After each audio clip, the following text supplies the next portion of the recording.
magonjwa, leo kinapasua chungu, kinachoni pesa, kinachonitesa ofisi, kwenye kazi, kwenye biashara, kile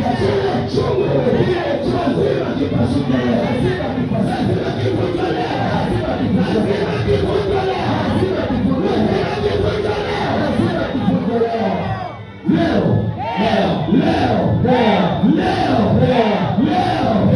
kila chungu wote ambao mikono juu na nikiinua hicho chungu juu kabisa, nitahesabu mara 10.